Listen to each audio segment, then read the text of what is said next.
สียงสวดลอยลมคำเทียนตำหน้าศาลา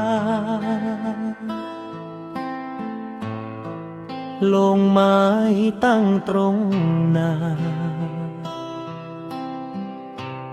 น้ำตาอ้ายไหลรินดอกไม้ขาวล้อมเจ้าคือความเศร้าทวิน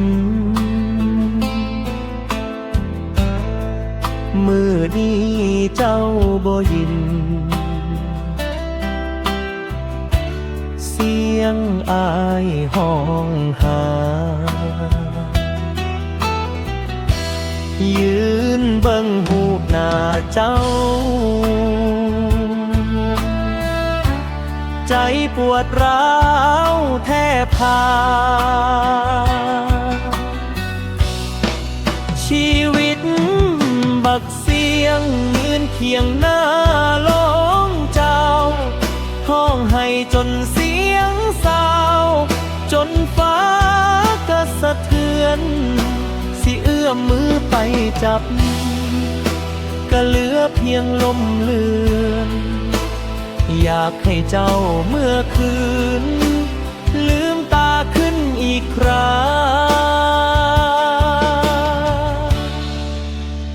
มือเคยกุมมือเจ้ามือนี่หนาวว่างเปล่าคำสัญญาเก่าๆบ่ทันเท่า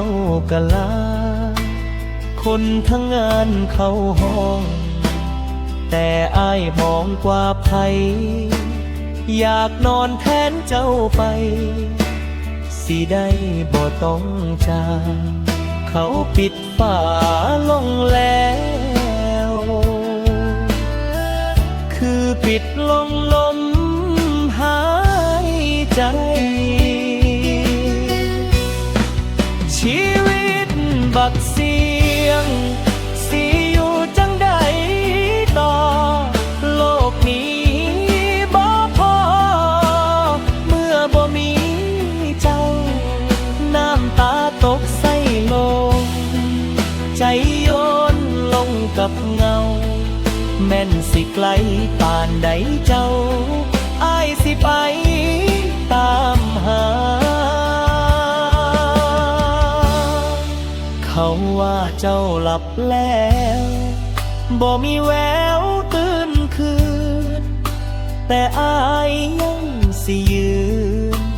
อยู่หน้าหูปทาหากมีทางใดสิแลกใจแลกฟ้าขอพบเจ้าอีกคราแม้ในโลกวิญญาณ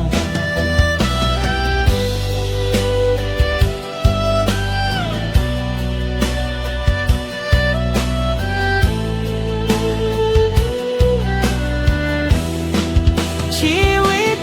บักเสียงเหลือเพียงความทรมานยืนเดียวได้กลางงานหัวใจห้องหาฮักเจ้าผู้เดียวจนสิ้นแห้งกายามือนี้เจ้าใกล้ตาแต่อยู่ในใจอ้ายหน้าลงนวดนั้น